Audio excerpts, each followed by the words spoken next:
अच्छा जी, types of lichen.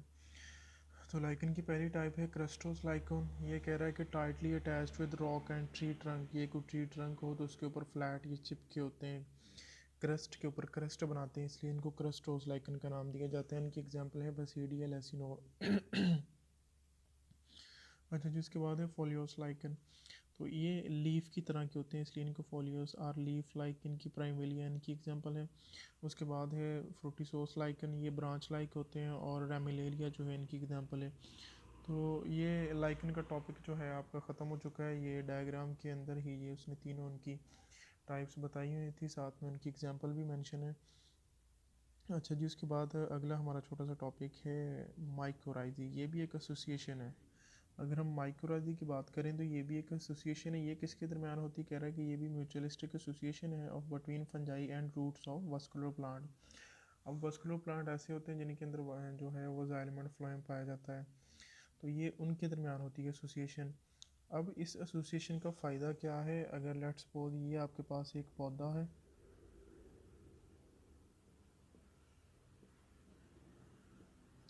तो पौधे की जो रूट्स हैं हमें पता है ये इतनी ज़्यादा गहराई तक नहीं जा सकती।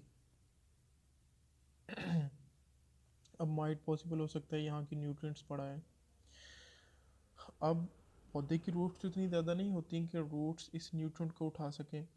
अब होगा क्या कि यहाँ फंजाई इनकी रूट्स के साथ आके एसोसिएशन करती है, और ये फंजाई कई किलोमीटर तक चली जाती है। अब ये वाली जो फंजाई है ये ग्रो करते करते माइट पॉसिबल के इस न्यूट्रिएंट्स को इनटेक करें और इनटेक करके रूट्स को दे दें। यानी ये फंजाई जो इनकी रूट्स के साथ पाई जाएंगी ये न्यूट्रिएंट्स को अब्जॉर्ब करके पौधे को देंगी, और बदले के तौर पे पौधा उनको शेल्टर और प्रोटेक्शन प्रोवाइड करेगा। तो ये भी एक एसोसिएशन है। म्यूचुअलिस्टिक बेनिफिट इसमें क्या है, फ्रॉम फंजाई। फंजाई क्या करती है, जो इनकी रूट्स के साथ रहती है। Increase the soil contact with plant. तो ये क्या करती है, पौधे का सॉइल कांटेक्ट यानी जो है वो बढ़ाती है। अब देखो कि ये सॉइल कांटेक्ट बढ़ा ना, फंजाई इतनी जो है वो हाइफी इतनी दूर तक ग्रो करके आए। तो increase the surface area for absorption, और अब्जॉर्प्शन का सरफेस एरिया भी बढ़ा है। और इसके अलावा कह रहा है कि दस help in direct absorption of potassium, zinc, copper and other nutrients.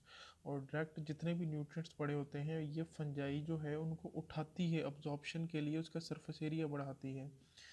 तो ये फंजाई जो है अपना रोल प्ले कर रही है। और उसके अलावा पौधा बदले के तौर पे क्या करता है, fungi get organic carbon. Fungi जो है वो ऑर्गेनिक कार्बन हासिल करती है। प्लांट शो बेटर ग्रोथ, और इसकी सिग्निफिकेंस क्या है कि पौधा फिर बेटर ग्रोथ जो है वो शो करता है। जब पौधे को न्यूट्रिएंट्स मिल जाएंगे तो वो बेटर शो ग्रोथ जो है वो शो करेगा। अच्छा जी, ये तो हो गई इनकी म्यूचुअलिस्टिक बेनिफिट, एक दूसरे को क्या ये बेनिफिट पहुंचाते हैं। अगर हम इसकी टाइप्स की बात करें तो हमारे पास दो टाइप हैं इसकी, एक एक्टोमाइकोराइजी और एक एंडोमाइकोराइजी। तो इसको यहाँ से समझते हैं डायग्राम से। अच्छा ये कुछ हाइफी हैं, ये सॉइल कांटेक्ट, और ये पौधे की रूट के सेल हैं, ठीक है। यानी ये जड़ से हमने इतना सा पोर्शन लिया और इसके सेल्स मैंने दिखाए इधर आपको। तो अब ये कुछ हाइफी जो हैं आपको पता है कि जड़ के अंदर आ गए हैं, ठीक है, इस रूट्स के अंदर चले गए हैं, अंदर सेल है ना। तो अब ये जो वाले जो हाइफी हैं ये सेल के दरमियान जो खाली जगह है वहाँ मूव कर रहे हैं, लेकिन सेल्स के अंदर नहीं जा रहे। मैं फिर रिपीट कर रहा हूँ अपनी बात, कि ये वाले हाइफी जो हैं ये रूट के अंदर तो चले गए हैं, लेकिन जो रूट के सेल्स हैं, रूट के सेल्स के दरमियान जो खाली जगह है वहाँ ये ट्रैवल कर रहे हैं, लेकिन सेल्स के अंदर नहीं जाते, सेल्स के बाहर ही रहते हैं। इसलिए मैं इसको नाम देता हूँ एक्टोमाइकोराइजी। इसको क्या नाम दूंगा, एक्टोमाइकोराइजी। अच्छा, कुछ और भी हमारे पास हाइफी हैं। ये हाइफी जो हैं सेल्स के अंदर चले गए हैं, सेल वॉल को क्रॉस करके सेल के अंदर चले गए हैं। ये ब्रांच लाइक भी स्ट्रक्चर बना रहे हैं, स्वेलिंग स्ट्रक्चर बना रहे हैं, और कोवाइलिंग स्ट्रक्चर बना रहे हैं। ये जो सेल के अंदर इन साइड चले गए हैं इनको मैं नाम देता हूँ एंडोमाइकोराइजी। चलिए जी, अब यहाँ से पढ़ते हैं, आसानी हो जाएगी आपके लिए। नहीं जी, एक्टोमाइकोराइजी में कह रहा है कि hyphae surround and extend between cell and do not penetrate the cell wall. कह रहा है कि जो हाइफी हैं वो सराउंड होते हैं, सेल के इर्द गिर्द होते हैं, and extend between the cell and do not penetrate.